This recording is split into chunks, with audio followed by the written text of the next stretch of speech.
వైసీపీపై CM Chandrababu fire అయ్యారు. ఇక రికార్డులు మార్చి భూములను దోచుకున్నారంటూ కూడా మండిపడ్డారు. అధికారంలోకి రాగానే భూములను రీసర్వే చేశామన్నారు ఆయన. ఇక వైసీపీ 5 ఏళ్ల పాలనలో ప్రజలు మధ్య చిచ్చు పెట్టారంటూ కూడా పేర్కొన్నారు. భూ సర్వే పేరిట అవకతవకలు చేశారన్న సీఎం మళ్లీ పరిస్థితి మార్చడానికి ఏడాది పైగా పట్టిందన్నారు. పశ్చిమ గోదావరి జిల్లాలో సీఎం చంద్రబాబు పర్యటించారు. సిద్ధాంతంలో రైతులకు పట్టాదారు పాస్ పుస్తకాలను పంపిణీ చేశారు.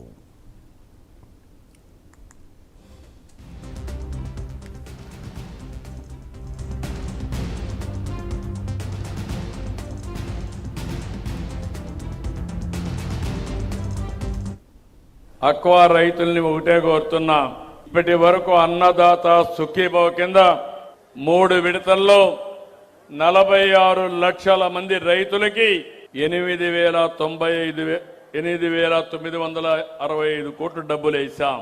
ఇంకో పక్క మీరు అన్నారు, చెప్పినప్పుడు అందరూ కూడా చప్పట్లు కొట్టారు.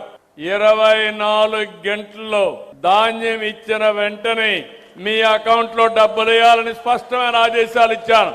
వేశారా లేదా అకౌంట్ కూడా తెప్పిస్తున్నా. మళ్ళా ఒకప్పుడు మీ ఊర్లో పండిన ధాన్యం మీ ఊర్లో రైస్ మిల్లుకి ఇవ్వకుండా ఈస్ట్ గోదావరిలో ఇచ్చేవాళ్ళు.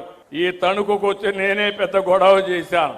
ఈ రోజు చాలా స్పష్టమైన ఆదేశాలు ఇచ్చి వేరే జిల్లాలకు పోయే పని లేకుండా మీ ఊరు భూమి మీ భూమిలో పండిన పంట నియరెస్ట్ రైస్ మిల్లుకి ఇచ్చే విధానానికి శ్రీకారం చుట్టాను. కోనే సంచులు సమస్యలు లేకుండా చేశాం. రాబోయే రోజుల్లో ఇంకా ఆధునీకరణతో ముందుకు పోవాలి. నిన్నే కేంద్ర మంత్రితో కూడా మాట్లాడాను.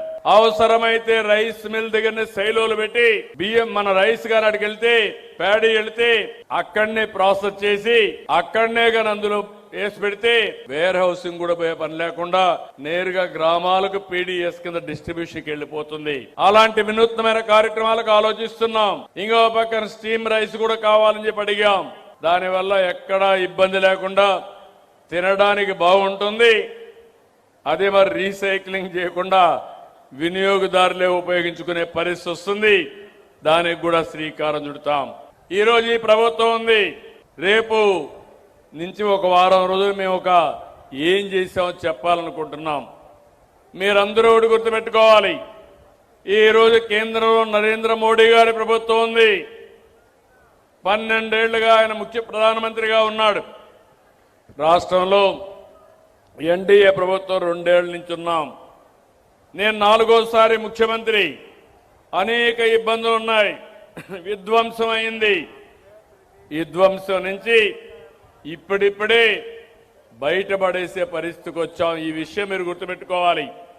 10 లక్షల కోట్ల రూపాయలు అప్పులు ఎవరో పెట్టుబడి పెట్టకుండా పారిపోయిన పరిస్థితి. పిల్లలకు ఉద్యోగాలు లేవు. ఇంకో పక్క మీరు ఆలోచిస్తే వ్యవస్థలు మొత్తం కేంద్రం కూడా ఇచ్చిన డబ్బులను ఉపయోగించకుండా 27,000 కోట్ల రూపాయలు